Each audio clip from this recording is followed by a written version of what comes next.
African American history is American history. Oh, well, that ain't flack. That's the truth. It's the truth, but a lot of people don't want to admit it. Oh, just like how a certain number of people don't want to admit that their ancestors were not the first ones here, that they are living on stolen land. Yep. Hi, I'm Marquise. And this is your one and only your favorite Taylor. And welcome to the You Stuck With Me podcast. You stuck with me. In this podcast, you get to learn about our relationship, the ins and outs, and everything that happens in between. Basically went through the sickness and the health, and almost death do us part before we said I do. And she's stuck with me, I'm stuck with her, and I wouldn't have it any other way. And now y'all stuck with us. Episode starts right now.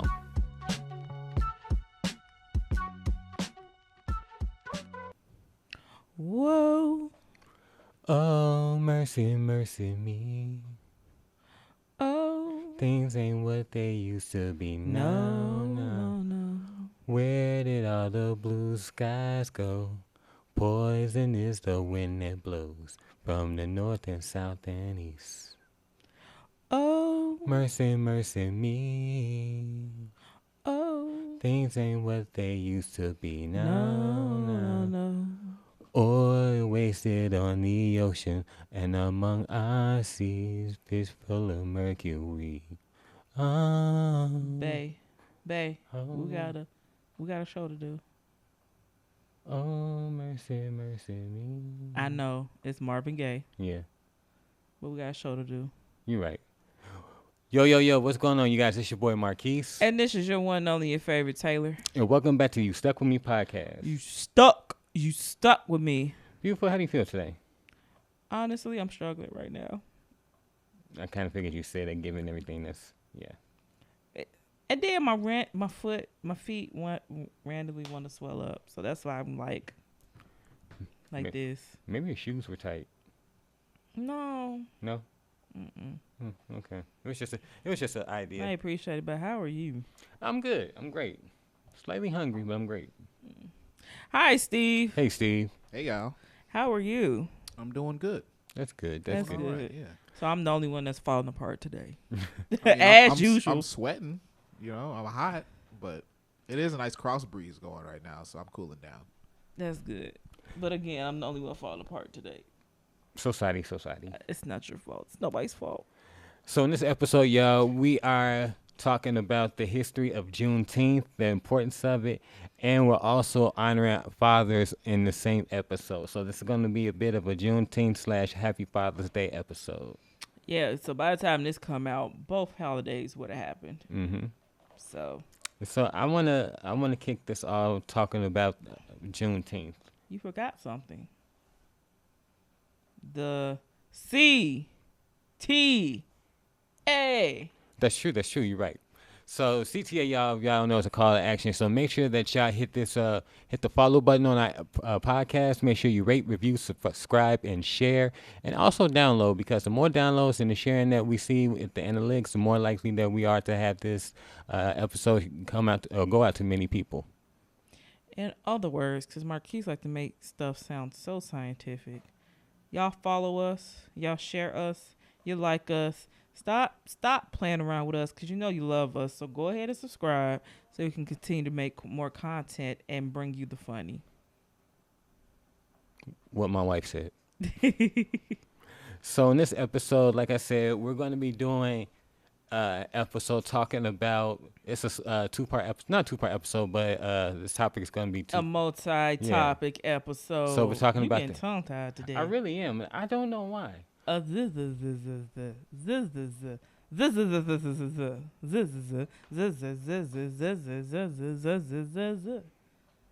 do it with me. Nah. So we're talking about Juneteenth, and we're talking about Happy Father's Day, y'all. So in this episode, I want to kick it off talking about how Juneteenth came about, what it actually is, and why it's so celebrated. And we're also going to talk about the importance of fathers, especially black fathers, and the roles that they play in a family structure. So, babe, do you want to kick it off? I can kick that part off. I'm going to let you kick it off. Okay. You know you're the historian between the both of us. You are. I'll take that. So Juneteenth was actually started by our soror Opal Lee. Mm-hmm. And the reason behind this because in 1865 in Galveston, Texas, African American slaves had no idea that they were free from the Emancipation Proclamation that was signed by President Lincoln in 1863. So when they found out, that's when officially all African American slaves were free. Now, I actually saw this T-shirt, and it makes me think of this. We're free, but we ain't free. So I think that's a perfect way to sum it all up because while we have been free since 1865, we are still being denied certain unalienable rights that were given to us Talk about it. by our forefathers.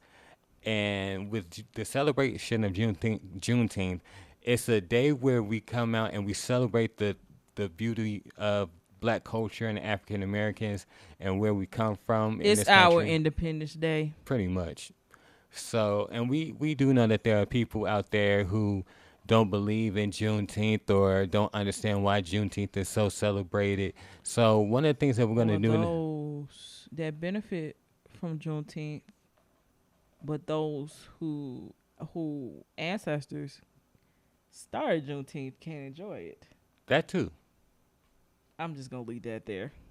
So, right now we're in a space where there, this administration is trying to get rid of Juneteenth, along with everything else that Black culture has provided to the African American.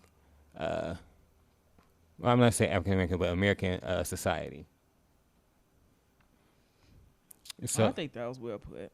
yeah, because when you sit there and think about the things that we have been through as a people, we've been through colonialism, we've been through chattel slavery, we've been through Jim Crow, post Jim Crow, and we're still here, we're still thriving, we're still creating, we're still the culture that whenever we create something, everybody benefits from us. I'm talking about Latinos, blacks, Asians, whites, Native Americans, Indians. That's why I said what I said. Juneteenth is a holiday that is up for us, but everybody benefits from us. Because now it's a federal holiday. There are some institutions that do recognize it, some don't.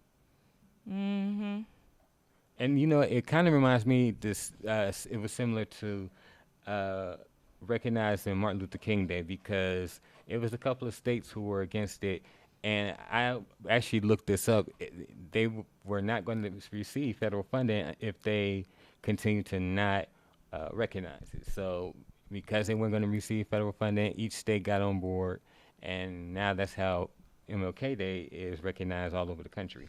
And you want to hear a funny story? What's up? So Yeah. my job, they basically said, like, we had a meeting, and they were like, okay. They didn't say it like this, but they were like, okay, y'all get one black holiday.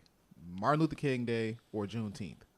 And it's also known as a floating holiday. Yeah, well, we had to vote. We just had to vote whether or not it was going to be Martin Luther King Day or Juneteenth. Okay. I just found that to be a little funny, a little weird, where it was like, yeah, y'all, it's a national holiday, but we're not going to do two black holidays this year, like paid holidays, And see, that's crazy because whenever anything comes down to us, we always got to fight and scrape and do whatever we can to get what we want when it's basically handed out to any other ethnicity of people.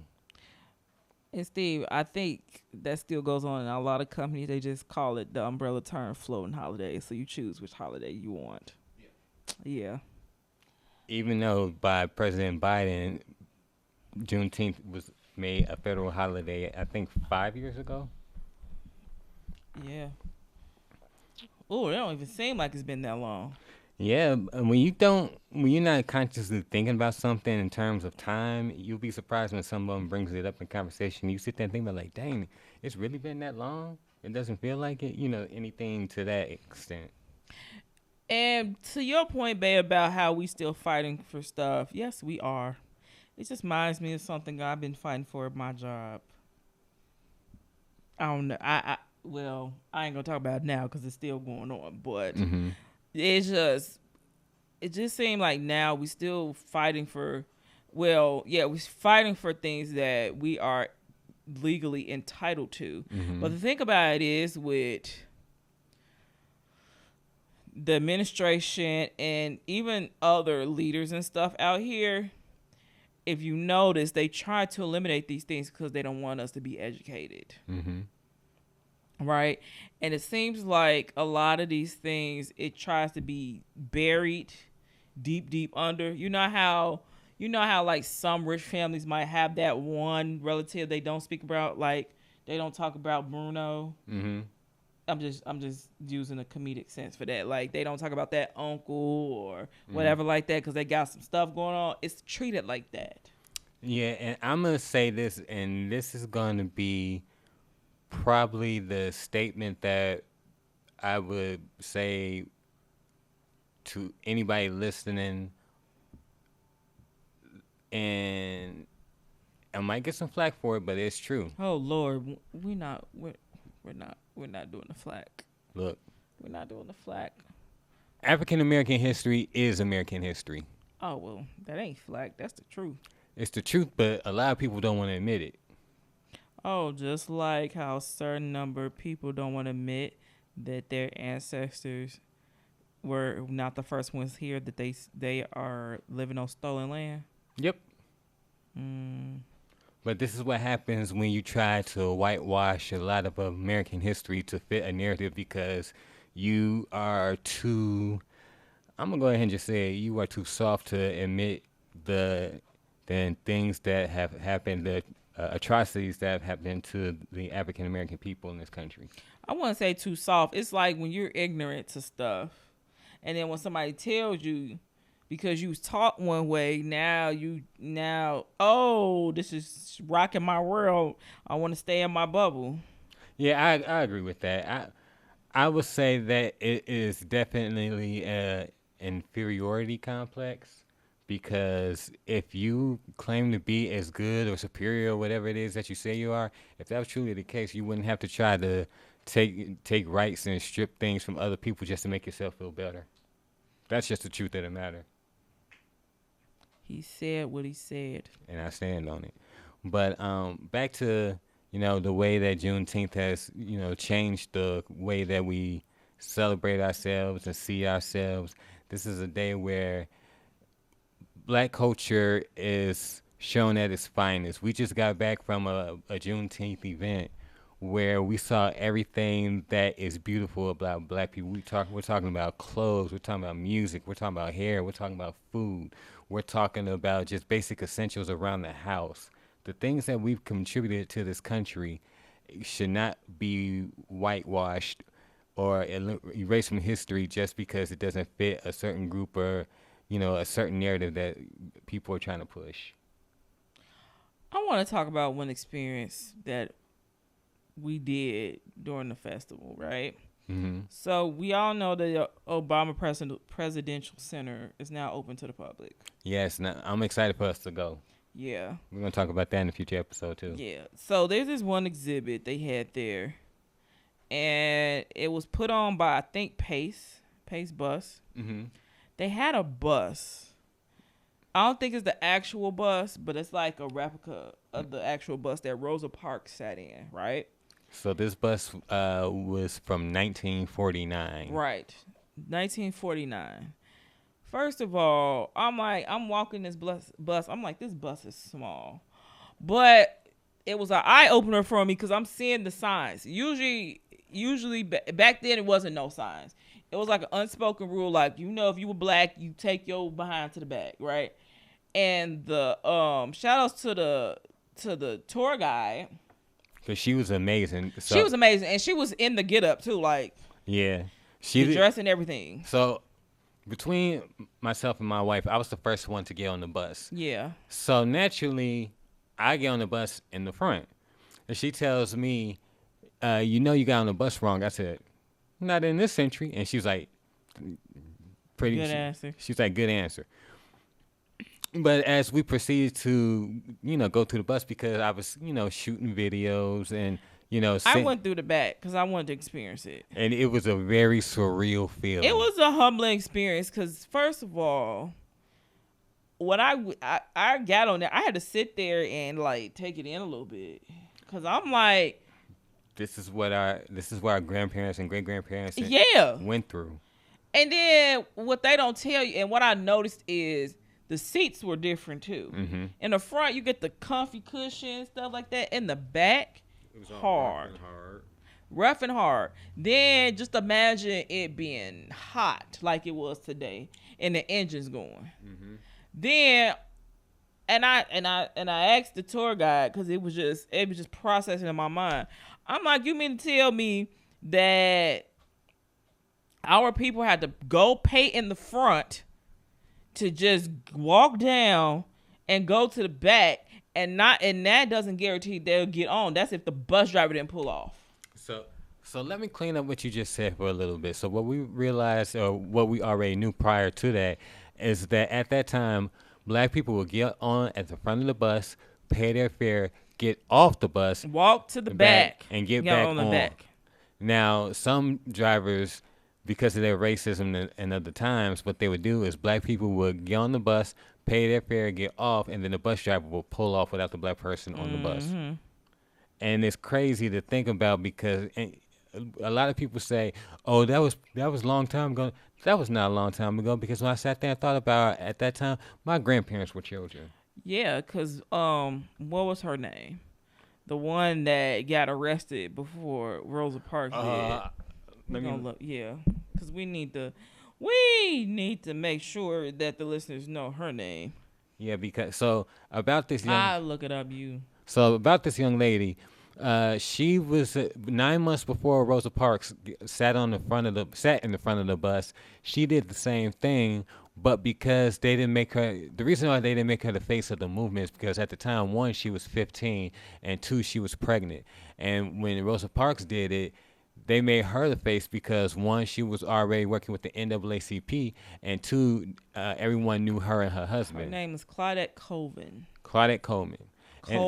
Colvin, I'm sorry. And we found out that she died earlier this year in January. I want to say January. Was it January 16th? January 13th. January 13th. So she did get her flowers before she passed away. So, yeah. And that's one of the many stories of African Americans that are hidden or buried on purpose. And it's up to us as African American people to find our stories and tell our stories, because these stories and much more are being hidden from us on purpose. And I remember reading, I want to say it, I forgot what book it was, but it said that the way to hide knowledge from slaves was in a book. And because sometimes we choose not to read a book or choose to search our history, we almost end up losing what we didn't know, which is so profound to us, because as you can already see, in this country, we were stripped of our names, we were stripped of our cultures, we were stripped of our families, we were stripped of our children. And for us to still survive, and not only survive but thrive in this country now, 250 years later, says a lot about us. Mm-hmm.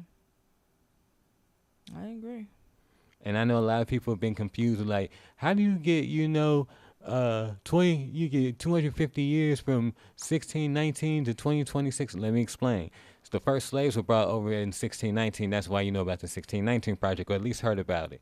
But the U.S. didn't actually become a country until 1776. So now when you do the math, that's how it adds up.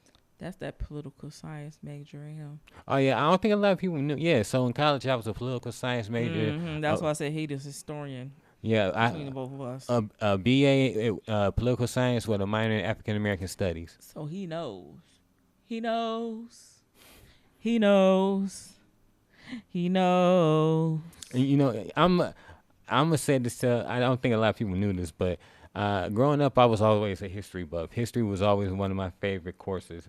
High school, grammar school, college. I took a lot of history. I would never would have thought that. But yeah, history was my favorite class in school. And now, I mean, I'm not ashamed of it because I like I've been. You should be ashamed of it. I'm not ashamed of it, and I've been spending a lot of time this year. I've been doing a lot of reading. Right now, I'm reading the biography of Barack Obama, and with the Presidential Center opening, I I now have a greater respect for the things that he went through before he became president. But while he's still living, we do need to make sure that he receives his flowers. Like me reading this book made me understand why he is so well rounded, well spoken, and I think that, in my opinion, he is a great man, a great leader, a great father, and I want to segue into black fathers because the role that the black man plays in the household is very important. And I really want to pull back some layers and debunk some supposed stats that say the opposite of what black men actually are, and debunk a few narratives along the way. I don't know what to say. You said a mouthful. I mean, Because I thought that's why I'm quiet, because I'm just admiring, your knowledge of this stuff. I mean, I'm down for that. Steve, you down for that? Yeah, let's do it. And I also want to talk about our own dads. Okay, so one of the things I want to debunk about the myth of black fathers is this thing or this myth that black men leave broken homes and create single moms. That's not true. And the reason why this narrative is pushed is because it wants to show the black family in a particular light. So if you go back to the 60s, if you're not familiar with COINTELPRO, I'm going to tell you a little bit about it. What is COINTELPRO, babe? So COINTELPRO was created by the CIA to break up the black family because the one thing that they feared was Negro unity. I'm trying to remember the guy's name who ran the CIA. It's gonna come back to me later, but he said it on camera. The one thing that they're afraid of at the time was Negro unity, and that's the same thing that they're afraid of now. So they weren't afraid of Negro unity in gangs or unions and stuff like that, but the black family. So I'm explaining that part. So they realized that the center of the black family was the father, or the father, not the black family, but the black family was the strength of the neighborhood. So how you break down the black family is you get rid of the father. So they put these programs in place like. Think of one. Planned Parenthood was one. How welfare was another. Just a few things that the government did to break up the black family. That's why when you read these things, they say, "Well, we'll pay to give you food, but you can't have a black man in the house." The first thing that I thought of when you said that was the movie Claudine. Mm-hmm. If you don't know what Claudine is, you're too young for me. No, I'm just kidding, because it was before my time. Claudine was a movie who starred my most favorite actress of all time, Diane Carroll. Rest in power to her. She played a single mom. I forget. I think she had like 6, 7 kids. Mm-hmm. Maybe more. Anyway, she was a single mom. She was a young single mom, too, of like, let's say 7 kids. 7 kids. Wasn't she like a secretary or something? No, you getting it mixed up with... Excuse me. You getting it mixed up with her show, Julia. She was a nurse. Okay. But we'll get to that in a minute. So anyway, Claudine, I think she was like I think a maid or something like that. It's been a while since I've seen the movie. But anyway, she has all these kids. She falls in love with James Earl Jones. Rest in power to him. James Earl Jones. He plays a garbage man. At that time, garbage man made a lot of money. To me, they still do make a lot of money, but, that's neither here nor there. So they start kicking it, starting this romantic relationship or whatever. But when he would come around, he would buy her things. But one of the kids would look at and be like, "Hey, the welfare lady here now got to hide the new stuff he bought. He bought the TV. He bought an appliance."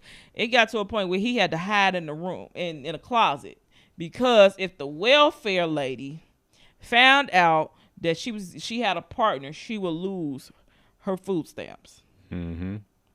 So yeah, that what you saying, that remind me of that, and I'm like, dang, because they wanted you to be a single person, which was crazy to me because And that's how they broke up the black family. But it was crazy. It's crazy to me because you wanted me to be a single person to receive food stamps and government assistance, but if I wanted to adopt a kid, you don't want me to be a single parent. That's a good point. Yeah, that was looked down upon. But make it make sense. But you know what? I wanna dive into the statistic about food stamps. It's this myth and belief that black people are the most people who are on food stamps. Absolutely not. That is not true. That's not true. So it's actually white folks who are on food stamps. It's more of them than it is us. And this just came to me. How is it that we are 13% of the population, but we're the most on food stamps? That doesn't equate. You see what I'm saying? Some of the stuff that some of the narratives I push out there. A lot of people thought DEI was us, but DEI was a lot of people, veterans, handicapped. But we was like last on the totem pole. Mm-hmm. And that's another thing. We're always last on the totem pole, but we help benefit everyone else, no matter what we do. But back to the black fathers. Yeah. So back to black fathers. It's this narrative that black fathers are leaving broken homes and they're not taking care of their kids. That's not true. It's actually quite the opposite. Black fathers are the most active in their children's lives. So this narrative is being pushed, like I said, to put the black family into a negative light. And you always notice that for the most part when it goes through, it's not just with the black husband or the black father. It's just like black people in general. And I'm gonna give you an example. You ever watch the news and a white person does something, more times than not they don't show their face? Mm-hmm. But when a black person does something, they show their face, mugshot and all that stuff. But even if they do show a white person's face, they showing them in the most pleasant light. I mean, just like if a black person was a victim, they go deep digging and diving and go to social media posts when they was throwing up whatever. The most bogus pictures. Yeah. But I was getting ready to say, you are my black brother, strong brother. I want you to know that I'm here for you because you are my... Shout out to Sora and even though I missed the whole line, but... Shout out to our Sora Angie Stone, man. She rest in peace. Man, that hurt me. But I do want to go into something a little bit more lighter. What's that? Well, let's talk about our dads. Yes, let's talk about them because Lord knows that we wouldn't be here without our fathers. Mm-hmm. And since that Father's Day is tomorrow, so by the time this episode will come out, it would have already passed. I want to quickly shine a light on my dad first. Go ahead. So my dad is a man that I can't. He raised me to be the person that I am, and I know that he's not perfect, but he's perfect to me because he has shown me a lot of things that a father should show his son. How to change a tire, how to cut the grass, how to take care of home, making sure, even as a kid, making sure my grades were straight, making sure that I stayed out of trouble. But he also, and my mom showed me things that as I got older, I realized not a lot of people were able to have. So, for example, they wanted to show me, my dad and my mom wanted to show me what life was like beyond my own backyard. That's why we traveled so much and did so many things. And that's why, when coming to our marriage, I wanted to do the same for you, to show you some things that you may not have been privy to, but I was, shown, and I'm thinking that, this could help build our family. And then when we have kids, we can show them what life is like beyond their own backyard. Show me how to know right and from wrong, morals, good character, structure. And I'm proud of the man that I've become just because I've had my father in my life. I was raised in a 2-parent household. I know my he's always told me that he always wanted me to be better than him. And as a kid, I didn't understand that. But now as an adult and a man who wants to have his own kids, you always want to push for your kids to be better than you. Give them the opportunities that you didn't have. Show them the things that you wish you would have known. And that's why I think my dad that's why my dad is my first true hero. I know a lot of people can't say that, but I'm proud of the fact that I can. Don't mind me. It's time for me to take these little meds. I can talk about my dad. My dad is a very good guy. He's my hero too. Honestly, my dad is my hero. He's been there through thick and thin. He admits his struggles. He admits his failures, and I think that's what being a man is. It's not hiding behind a false image. It's about being honest with who you are, especially to your children, because they're watching you all the time. Mm-hmm. Even if they don't see you as often as they would like, they're still watching you, and they want to know what to do next, especially the boys, Mm-hmm. right? Like my dad, he gave me a great example, the best example he possibly could. And even as an adult, I still look up to him, and I still look to him for guidance. So I think that's how I feel about my dad. Yeah, I'm glad you said that because my dad actually plays a pivotal part in our marriage. Because for you guys who haven't heard the story, when I was getting ready to propose to Taylor, we were getting up in the morning, exercising, things of that nature, and that was one of the conversations. And so I was telling him that I was thinking about proposing, and he just hit me with these three questions. He said, "Do you love her?" I said, "Yes, I love her, and I'm in love with her." He said, "Has she always been there?" I said, "Yeah." He's like, "So what are you waiting for?"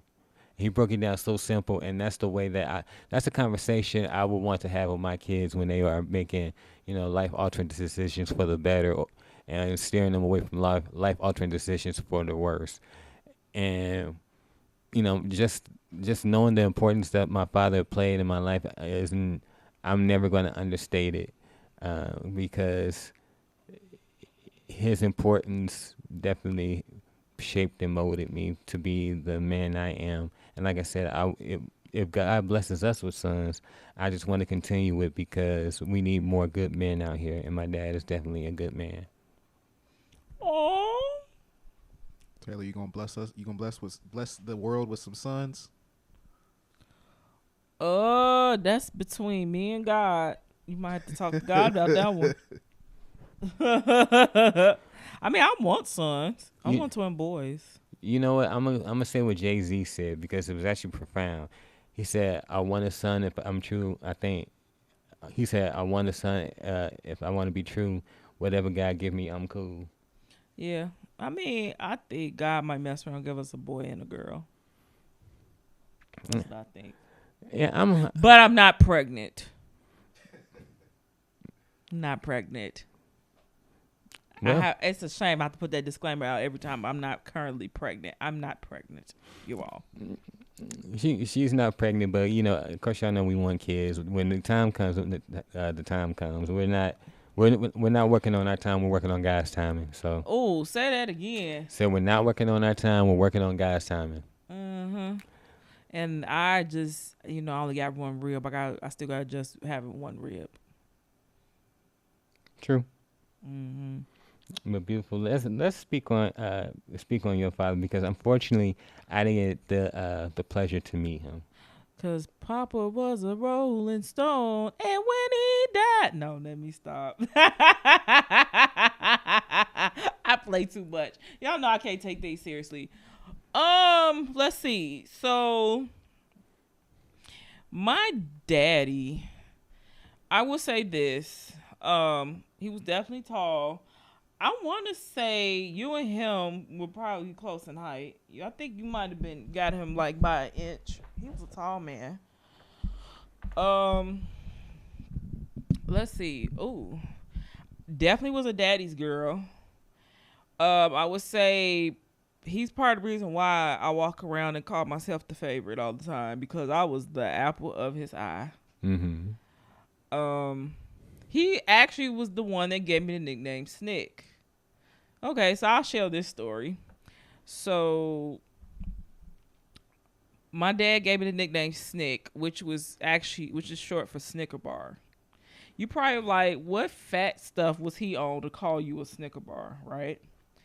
So he told me that I got the name Snicker bar because when I was born, I looked like a little Snicker bar, like a little nugget.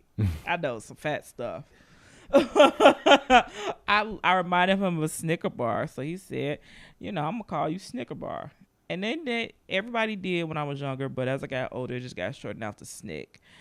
Also, my mom said too is because I was a goofy little baby. I used to laugh at everything. So like another name for a laugh is a snicker. So yeah. Let's see. I joke about the Rolling Stone thing, but my dad was a pretty boy. I mean, you haven't met him. Unfortunately, you didn't get to meet him, but you saw what he looked like. Yeah. He was that pretty brown eyes that everybody used to always fall for, and I was like, why?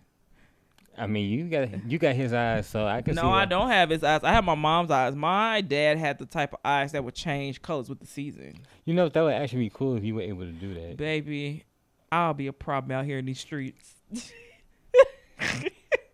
You would have had to have a gat for real. But from the stories that you've told me, Pops is really cool. I got to see a video of him actually playing ball in a linen suit. No, it wasn't a linen suit. No, it was shorts. The top was linen, and he had on some white shorts, and I think he had some Penny Hardaways or something like that. And he just out there hooping, sweating. The shirt was white when he got to the function, but after he got done balling, it was gray. It was gray. And he was whooping on my cousins too, though. That was one thing about him. He did not care if you was his niece or nephew or even his son or daughter. You was gonna get this work. You know what? I'm glad you brought that up because you mentioned nieces and nephews. So I want to segue a little bit into not just our paternal fathers, but also. Well, I wasn't done talking about my. I'm sorry. My father. I'm sorry. Dang. My bad. But yeah, I would say that's one of my fondest memories. But then also too, my father was like the example of what I wanted in a man and what I don't want in a man. Okay.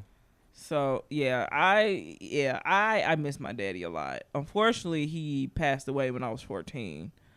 You know what? I think that if God gave us a chance, me and Pops would have definitely had a lot of laughs. He would have gave you a hard time. Our first few years, he would have gave you a hard time, only because I was his daughter. If he was still here right now, baby, I would not be married. If he had his way, I would not be married till I was 40, or be able to date until I was 40. You laugh. I'm so serious. She is, though. That's the crazy part. So serious. But you know what? Even though I didn't get to meet him, I'm pretty sure he would be proud of the woman that you became.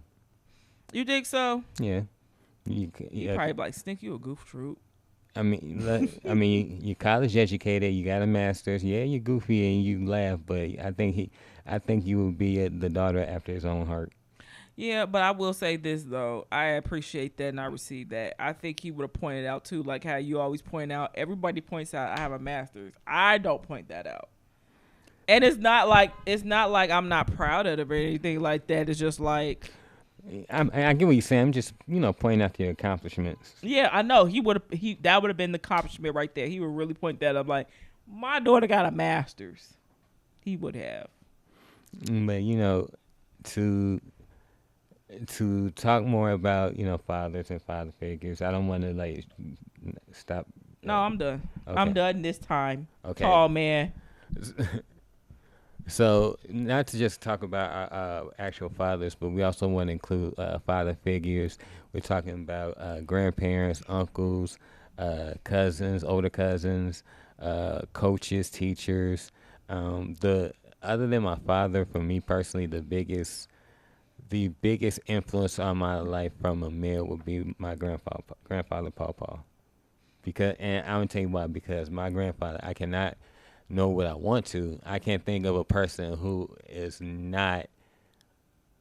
finds my grandfather just like the epitome of cool, a man's man.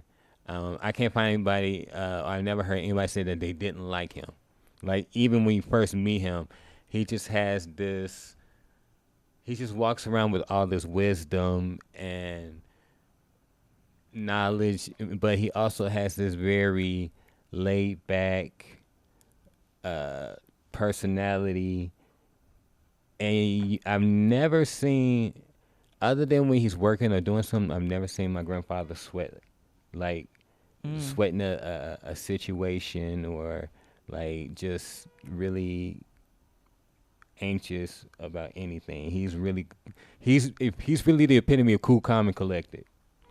I'm sorry, y'all, if y'all hear this beeping and stuff like that. We outside the trap house right now. No, it's something going on outside. I mean, it's Juneteenth, so what do you It's expect? Juneteenth, yeah. Soon, look, the barbecues are about to start firing up. And I'm about to go outside and get me a brat. Mm-hmm. But anyway, I'm sorry. Go ahead. I got some brats at home. I'm about to cook up. Really?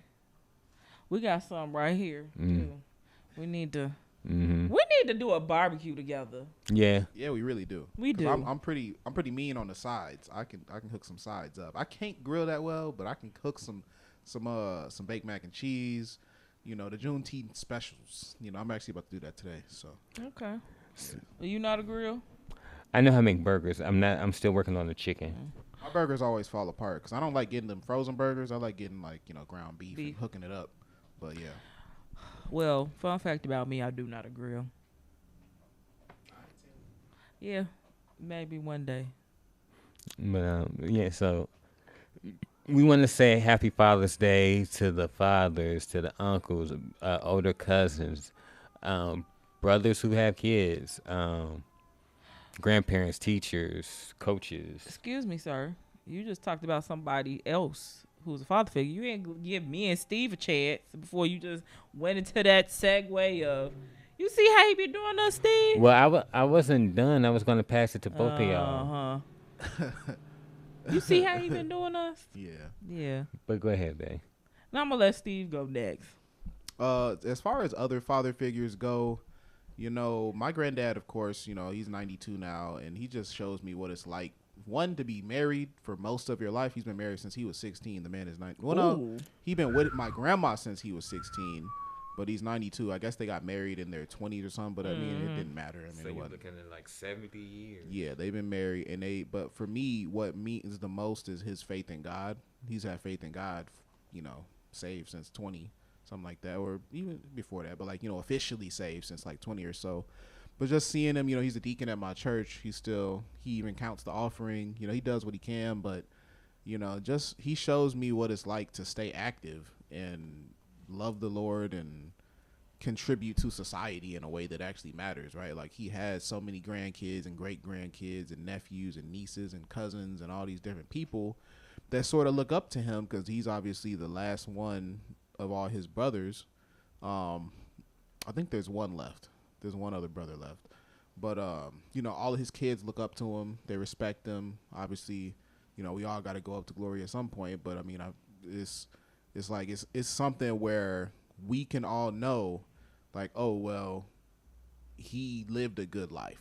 You know what I'm saying? Like, obviously, I'm not hoping for that to happen, but it's going to happen eventually. So it's like we can go into that that realm of that future with the understanding that, oh, yeah, granddad was, like, raw as hell. Like, honestly. Like, I was with my dad and my granddad and one of my uncles, my Uncle Blue. That's his nickname. But we were clearing a lot. And my granddad got the chainsaw. This is when he was 90 years old. He got the chainsaw out and he chopped down a tree. And I'm like, man, that's like, Cool. functioning and cool at 90 years old is crazy. But yeah, that's my. I got plenty of different male role models, but that's one of them. That's one of my favorites. And then obviously all my uncles. My uncles are all just like, I got one uncle, Larry. He's the cool uncle. He always got a scarf on even when it's not wintertime. He got the glasses. He just raw. He just is a cool dude. But all my uncles are really cool. Obviously my dad is the coolest, but that's my family. So yeah, we just we want to definitely shine a light on Juneteenth and its purpose and why it's so celebrated by Black people, and there's still some people who don't know about it. But as we continue to grow the celebration and learn more history on it, I think that the history, not the history, but the future for celebrating Juneteenth looks bright. And I think that when it comes to fathers, I think in real actual time right now, Black fathers get a bad rep, but they are so much better than what the narrative is pushing, and we need to continue to push black fathers in the best light possible to fight this narrative against them that it's always been there, but with the things that we've been through as a people, child slavery, colonialism, things of that nature, for us to still be here, still thriving, especially as black families, even if they are broken, still a thing of beauty. I agree. Now is it my turn to answer the question? Because the way his transitions are like. I was gonna say something, but then I didn't. His transitions are whack. Like. That's why I'm not a DJ. Yeah. I'm waiting for you to. I'm done. I'm waiting for you to ask me. Final thoughts, babe? No, that ain't how you ask that. I want you how you ask Steve. Like, Steve, do you have, like, how you just asked Steve, like, Steve, do you have any father figures or whatever like that? I just did. You see? I just did. No, he said final thoughts. It's a big difference. Okay, Steve, do you have any father figures? No. I'll answer again, actually. Taylor, go ahead. No, just kidding. Taylor, are there any father figures that you grew up with or currently have that you feel are worth mentioning on this beautiful Father's Day event? Thank you, Steve. I just want a little attention. I've been letting you have your moment. You see, I've been quiet. I even praised the way he's been handling this episode. You see how he been treating me? But to answer your question, Steve, yes, I do. I have a multitude. I will say this. It's kind of hard for me to choose one because I have a village. It's a mixture of my mom and dad side of family. So with my mom's side of family, I know there's one in particular that always stands out. He's my cousin. He goes by the name of Red. So you have an uncle named Blue. I have cousins that's nicknamed Red and Blue. Yeah, it's funny. But Red, it's funny, the story. Sorry to interrupt you, but the story behind my Uncle Blue.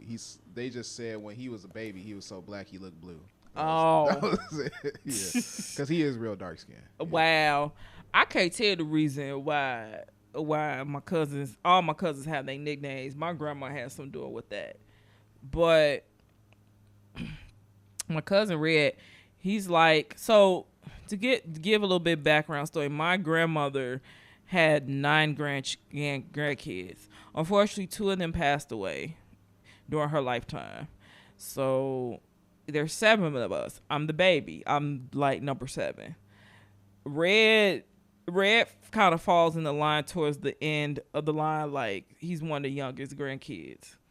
He's like number 5? Maybe 6. Okay. No, he's not 6. I think you're right, 5. Because I think my cousin Riri is 6 because we're close in age. So he may be 5. Number 5. Out of the living grandchildren. So it seemed like we always had like kind of this close bond because he would always come over to mess with my grandmother and my auntie, and his auntie, my mom. And him and my mom had this like brother-sister relationship, like always cracking on each other and stuff like that. You forget that they were like auntie and nephew. Mm-hmm. But it seemed like ever since she passed, he always been there, stepping in a little bit, like, hey, you good, all this other stuff. And he actually was the one that gave me away at our wedding.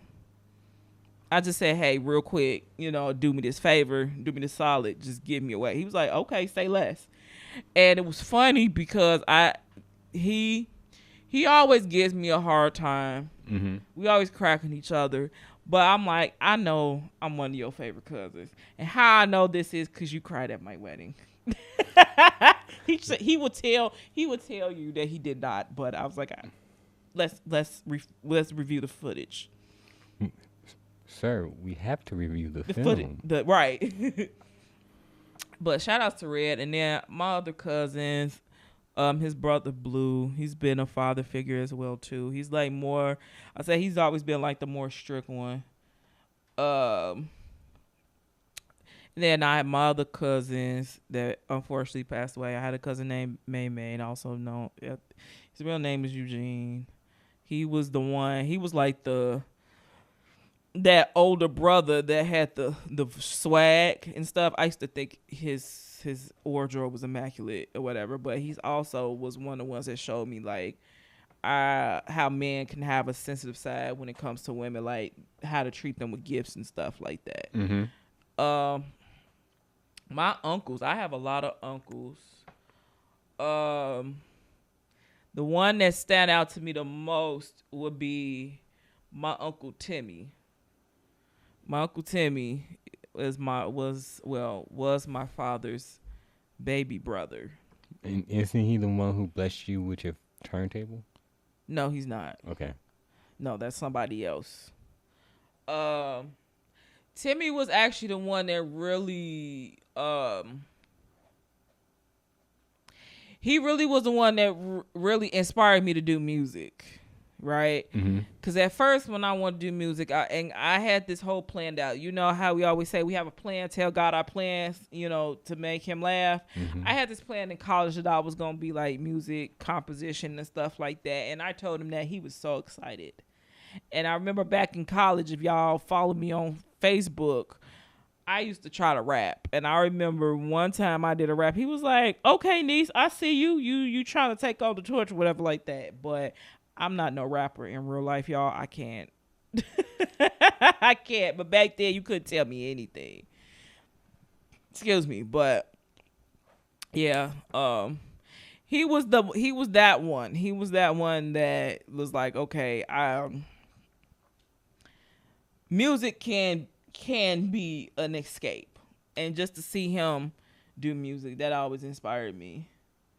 And then his brothers, my Uncle Reggie. Shout out to Uncle Reggie.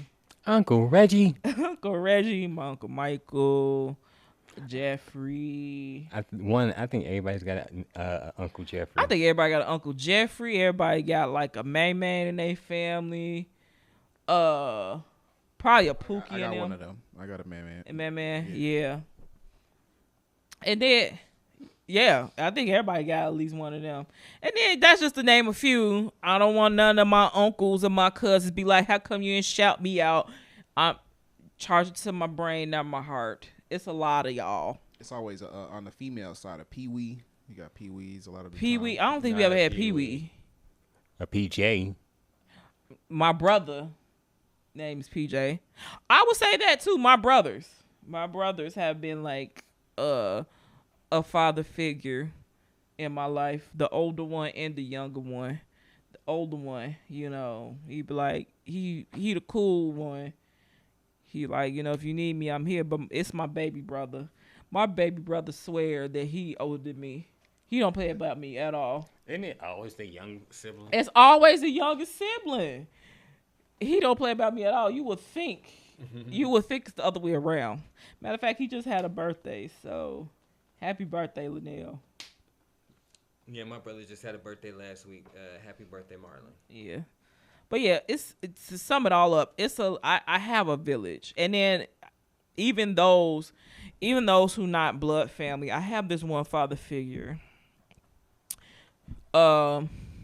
His name is Rodney. But I call him my mysterious dad. That's just the inside joke between him, me, and my mom. He's always been there too. But what I liked about him, he showed me what men used to dress up all the time, old school. Now, if you want to talk about a nice linen suit, that's him. And color coordinated too. I never forget, and then we can end it from here. I never forget high school. This man had on a pink shirt with like the black bold stripes. Y'all remember back in the day they used to have like the dogs, the plush stuff that you could autograph on. Yeah. He bought me one of those, the same color as his shirt. Pink and black. Yep, and it's pink. But it's after the song go, yep, in my pink tee. Yeah, pretty much. Man, my mama used to call him 3 the hard way. If you don't know what 3 hard way is, y'all too young. Man. Yeah, a lot of memories. But see, this is why fathers are important because you have memories like that. Beside that, go beyond like showing how to change a tire or how to tie a tie or be out fixing the car, grilling and stuff like that. Just memories like that. Yeah, and all of us, if we can, who are fortunate to still have their fathers, make as many memories with them that you can. I mean, Yeah. my new current memory now, my dad is my frat brother. Which is so crazy. And that's another thing too. I'm glad you said that. My father in love is also a father figure in my life because I cannot forget him. I will say this. You can't tell me if it don't be no other man in my life besides the ones that I named, I can never say that he don't love me. I agree with that. Because whenever he loves me. Whenever he talks to you or he asks me where you are, he shows you nothing but love. He hugs me before he hugs Marquise. I'm fine with that. I'm fine with that. He'll ask about me before he asks about his own son sometime. As a husband, you gotta be comfortable being last, even from your own parents. Yes. So shout out to my father in love. Love you, Dad. Yep. But on that note, beautiful, you want to tell? First of all, before I go into this, is it okay is my transition good? I mean, I don't have any final thoughts. Steve, do you have any final thoughts? I think it was a good transition. Yeah, Okay. I feel like that was, that Okay. was better. Okay. It's more inclusive. So beautiful, you want to tell the people where they can find us? You can find us on Facebook, Instagram, TikTok, and also you can stream this episode and other episodes on Apple Podcasts, Spotify, iHeartRadio, or anywhere YouTube. I'm sorry, or anywhere you stream your favorite shows. They can reach us through email as well. So you want to give them the email and drop the handles? Yeah, so you can email us at youstuckwithme@gmail.com. That is USTUCKWITME@gmail.com. Once again, youstuckwithme@gmail.com. USTUCKWITME@gmail.com. You can find me personally on Instagram, the app formerly known as Twitter, Facebook, and TikTok. So go on Facebook, go on all the social media handles except TikTok. Mine _1, that is M1NE_1. Once again, M1NE_1. And you can find my beautiful wife at. You can find me on Instagram and the app formerly known as Twitter under Queen Points. That is PO_NTZ. Again, that's Queen Points, PO_NTZ. And if you want some more behind the scenes footage of me and Steve having our heart to hearts, he's showing me his dope material because, Steve got a secret talent, but I'm going to have him tell y'all about it later. And how I just be putting up with Marquise' foolishness, ridiculous shenanigans, tomfoolery, and malarkey. Did I forget one? No, because you can't forget the malarkey. Can't forget about the malarkey, and also when I slap him like that and rub his head like this. That does feel good, though. You can follow me on TikTok under Queen Points 22. Again, Queen Points 22. Steve, where can our people find you? You can find me at Steve is Black on Instagram and at Roots Recordings for the business. I'm glad we mentioned the malarkey again. It's been a while. I know, right? Yeah, it really has, though. Oh, wait. We got to shout out somebody else, too, before we go. Okay, I'm sorry. No, you good. So, at this Juneteenth festival, right? I was thirsty. We both were. We were thirsty. And it's a couple of these young kings and queens. They was out there like, hey, would you like to try a free sample? I was like, of what? Some lemonade. Baby, that lemonade was fire. Yes. Fire. Like, the lemonade that I ordered didn't even make it to the house. I just finished mine because, for some reason, this flavor in particular helps with cramps and stuff like that. So I had lavender raspberry. It's gone.